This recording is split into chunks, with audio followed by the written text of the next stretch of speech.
Hi friends, it's Derek here. I was talking to famous people, and I wanted to make another video on the assorted friends and associates and acquaintances that I've made here on talking to famous people and how I've interacted with them and what I think about them and stuff like that. I want to get a pen and a paper so I can make some notes, not repeat myself, etc. Kimberly is one such person that I met here on. Well, no, I didn't meet her here on talking to famous people, but who's now here I'm talking about famous people. And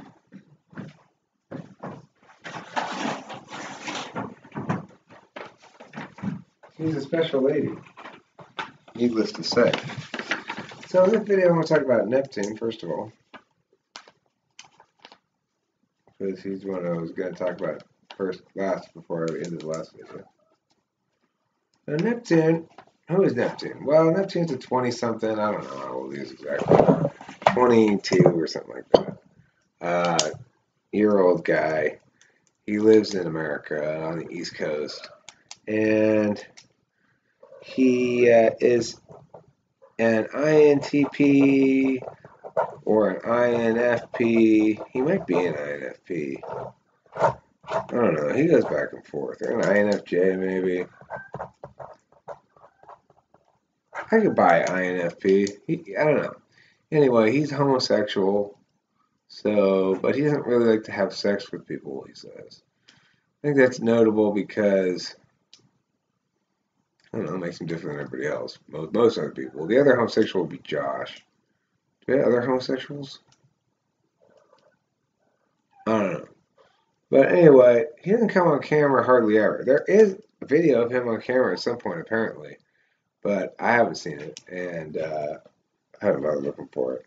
What I have done is mailed him something, a couple things, a couple times, and what I have also done is greatly appreciated his input on musical stuff. He's got very precise, specific input on songs and stuff that I've made in the past that I've agreed with completely and has been helpful. He's got good taste in music. All the music he's played for me has been really good. What else can I say about him?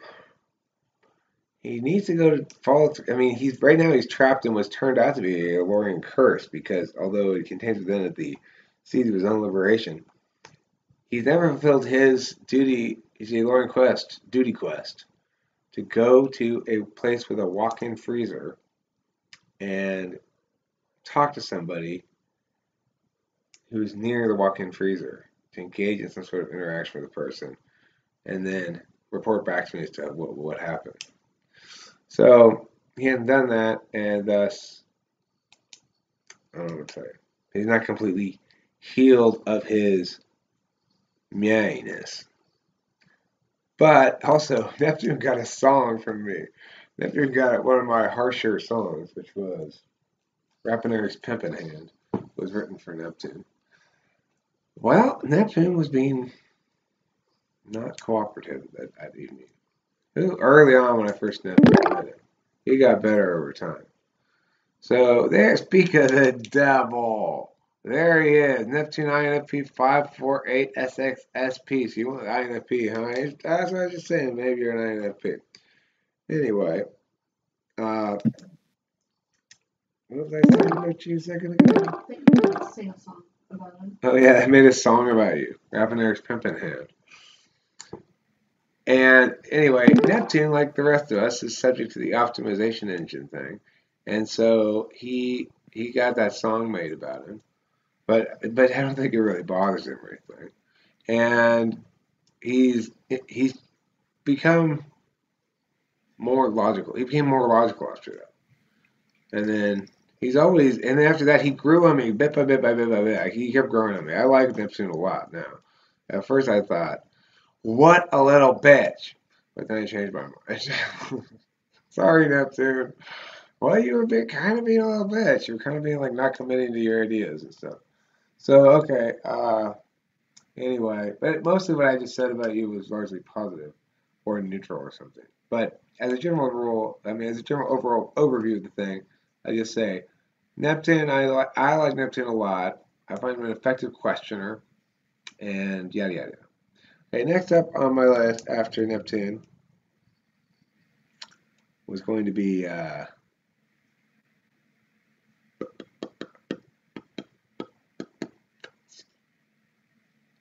what's up after Neptune? Let me think.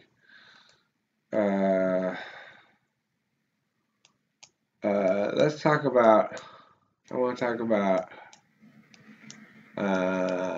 Kit Kats. Kit Kats is another INFP.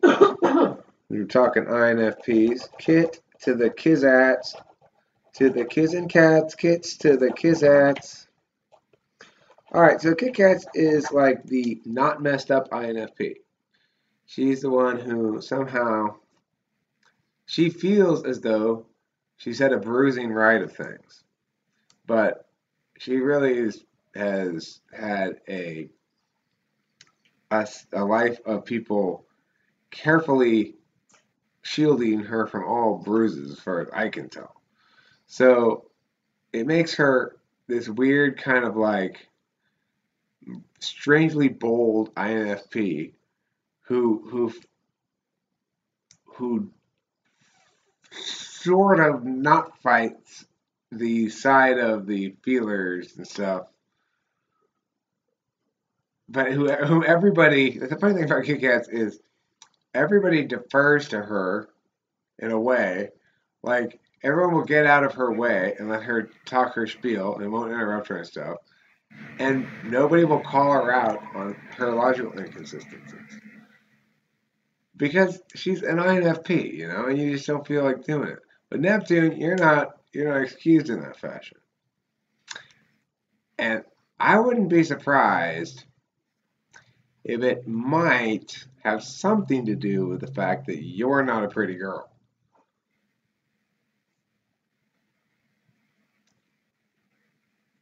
It doesn't always work like that, but I think it does in this case. Anyway, that's what I think is actually the case here, you know? Horrible. Why is that horrible? Did you really just say that? I think it's what's true. I think that's why. I mean, Kit Kat is nice, and she's a she's a. You don't tell somebody Who am I? What?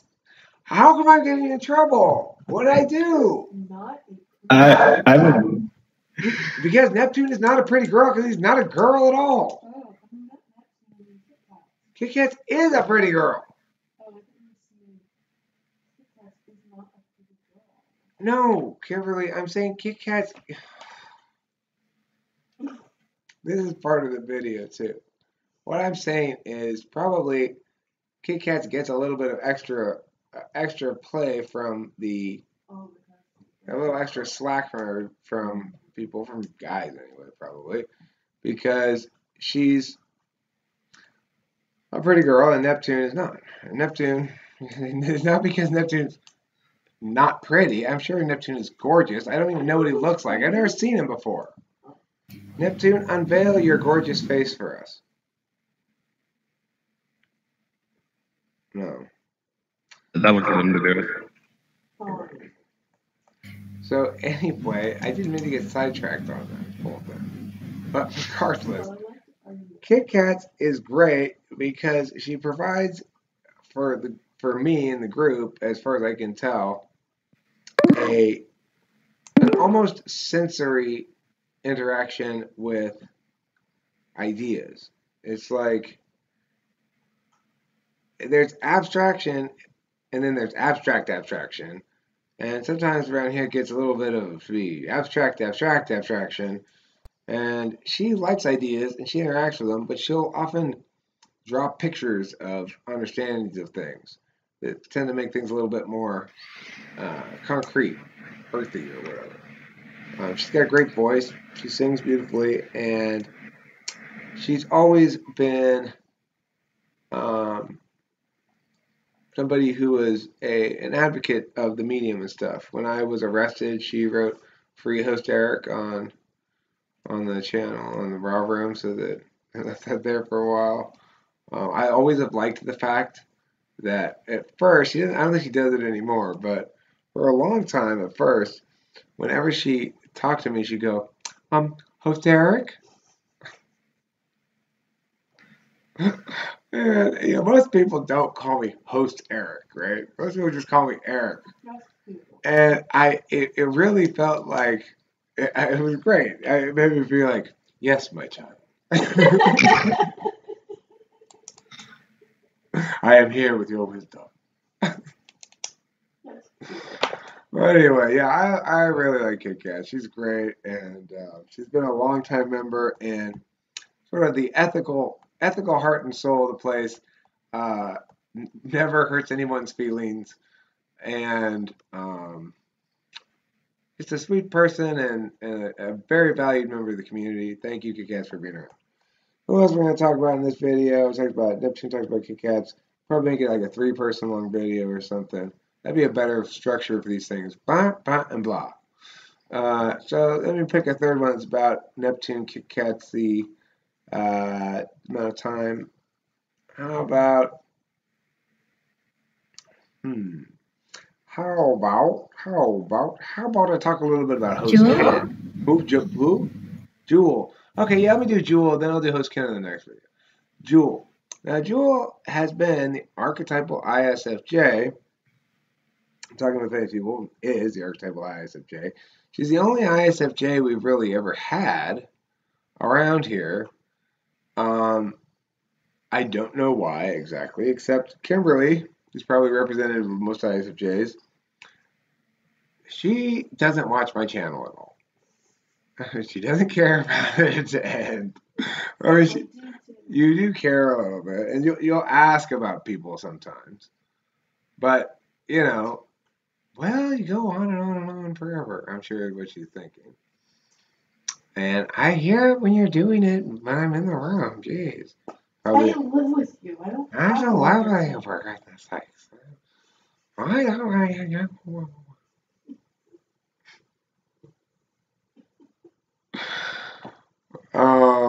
I think what Kimberly likes most about talking with famous people is her relatives watching videos of me talking about us.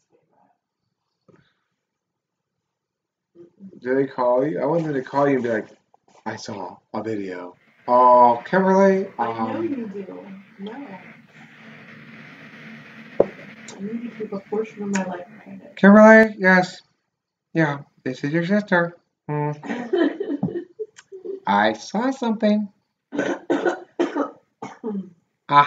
Yeah, it looked. Yeah, I'm not joking. No, what are you doing? Your boyfriend is weird.